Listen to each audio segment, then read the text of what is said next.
بسم اللہ الرحمن الرحیم۔ السلام علیکم۔ حضرت ابو طالب کا ایک بڑا کنبہ تھا۔ اللہ پاک نے حضرت فاطمہ بنت اسد کے باطن سے 4 بیٹے اور 3 بیٹیاں عطا فرمائی۔ حضور صلی اللہ علیہ وآلہ وسلم کے حقیقی بہن بھائی تو نہ تھے، لیکن خاندان ابو طالب کے بچے حقیقی بہن بھائیوں کی طرح ہی حضور صلی اللہ علیہ وآلہ وسلم کو اپنی چچا بہنوں میں سے سب سے زیادہ پیاری حضرت حضرت ہانیہ خود بھی حضور صلی اللہ علیہ وآلہ وسلم سے محبت کرتی تھی، جو زندگی کی آخری سانسوں تک۔ حضرت ہانیہ کا نام فاختہ یا کچھ نے ہندا بھی لکھا ہے، لیکن اپنی کنیت کی وجہ سے مشہور ہوئی۔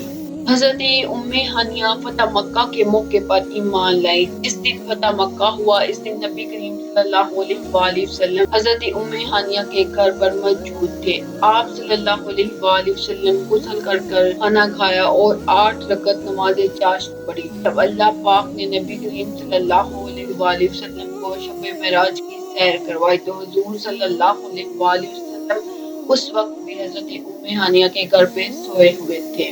حضرت ہانیہ کو کچھ عرصے کے لیے سیدہ کائنات حضرت فاطمہ الزہرا کی تربیت کرنے کی سعادت بھی حاصل ہوئی۔ نبوت کے ابتدائی دنوں میں حضور صلی اللہ علیہ وآلہ وسلم 2 مقامات پر اکثر تشریف لے جایا کرتے تھے، ایک کوہ صفا پر اور دوسرا آپ صلی اللہ علیہ وآلہ وسلم کی چچا بہن حضرت ہانیہ کے گھر۔ ایک دن حضرت علی رضی اللہ تعالی حضور صلی اللہ علیہ وآلہ وسلم کے پاس تشریف لائے اور حضرت علی نے عرض کیا، اے اللہ کے نبی صلی اللہ علیہ وآلہ وسلم، آپ میری بہن ہانیہ سے شادی کیوں نہیں کر لیتے؟ ہانیہ حضور صلی اللہ علیہ وآلہ وسلم کی چچا زاد بہن بھی تھی اور نبی کریم صلی اللہ علیہ وآلہ وسلم اس وقت کنوارے تھے۔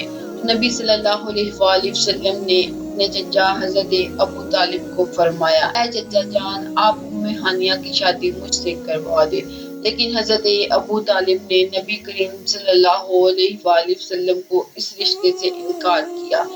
اس وقت حضرت ابو طالب نے اس رشتے کو طے کرنا پسند نہ کیا۔ ان کی وجہ علماء کرام نے بے شمار وجوہات بیان کی ہے، لیکن یہاں ہم صرف ایک وجہ کا ذکر کریں گے۔ حضرت ابن عباس سے روایت ہے، جب حضور صلی اللہ علیہ وآلہ وسلم حضرت ہانیہ کے رشتے کا اپنے چچا سے اظہار کیا تو چچا نے جواب دیا، اے محمد صلی اللہ علیہ وآلہ وسلم، میں نے ہانیہ کا رشتے کے بارے میں مرنو مخزوم کو ہاں کر دیا اور میں اب ان کو انکار کرنا مناسب نہیں سمجھتا۔ یہ اس وقت کی بات ہے جب نبی صلی اللہ علیہ وآلہ وسلم نے حضرت خدیجہ سے شادی بھی نہ کی۔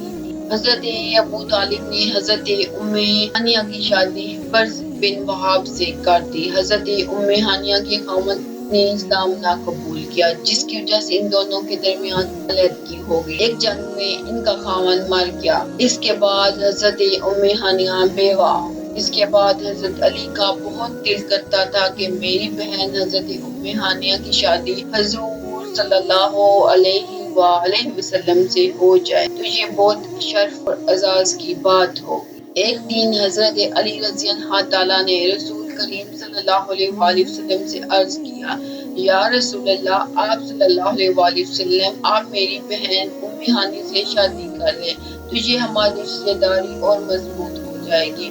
ہانیہ آپ صلی اللہ علیہ وآلہ وسلم کی چچا زاد بہن اور اس کے ساتھ ہانیہ کو آپ کی زوجیت کا شرف بھی حاصل ہو جائے گا۔ علی نے جب حضور صلی اللہ علیہ وآلہ وسلم سے یہ بات، نبی صلی اللہ علیہ وآلہ وسلم کو یہ بات بہت پسند آئی۔ انہوں نے حضرت ہانیہ کو نکاح کا پیغام پہنچایا تو حضرت ہانیہ نے اللہ تعالیٰ کے رسول صلی اللہ علیہ وآلہ وسلم کو یہ جواب دیا، میرا مال، میری جان، میری اولاد آپ پر قربان۔ اس کے علاوہ ہانیہ نے یہ کہا کہ میں حضور صلی اللہ علیہ وآلہ وسلم کا حق ادا کرنے میں مصروف ہوگی تو میری یتیم اولاد کا حق ادا نہیں ہوگا، جو ایک ماں کی ذمہ داری ہوتی ہے۔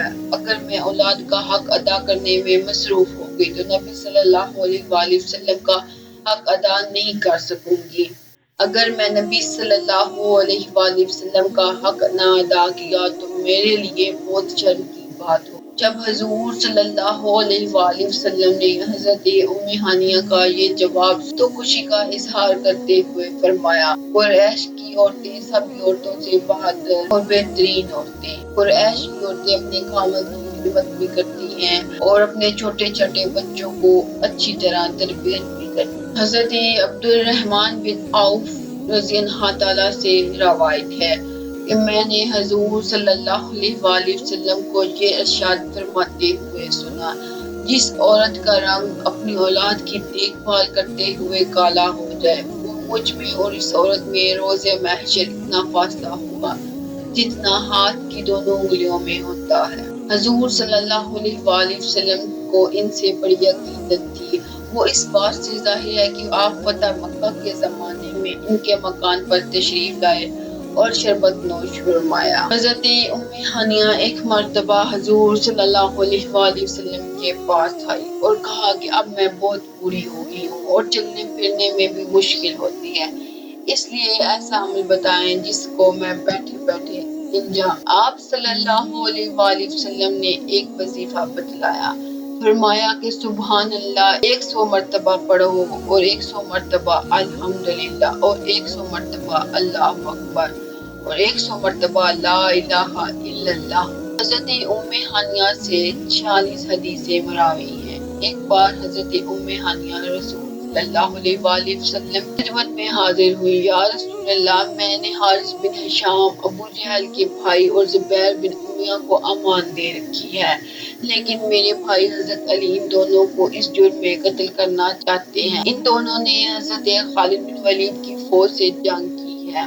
آپ صلی اللہ علیہ وآلہ وسلم نے فرمایا، اے ہانیہ، جس کو تم نے امان دی اس کے لیے ہماری بھی امان ہے۔ حضرت ہانیہ کی وفات امیر معاویہ کی خلافت، اس وقت ان کی عمر 100 سال۔ ان کے 4 بچے تھے، جن میں سب سے بڑے بیٹے کا نام ہانی تھا، جس کی بنا پر ان کی کنیت۔ انہیں فقہ سے بے حد دلچسپی تھی، حضور صلی اللہ علیہ وآلہ وسلم سے مسائل دریافت کرتی اور انہیں دوسروں تک بھی پہنچاتی۔ حضرت ہانیہ سے 46 حدیثیں مروی ہیں۔ اللہ پاک ہمیں صحابہ رسول صلی اللہ علیہ وآلہ وسلم کے مطابق زندگی بسر کرنے کی توفیق عطا فرمائے اور ہمیں نیک لوگوں میں شامل کرے، آمین۔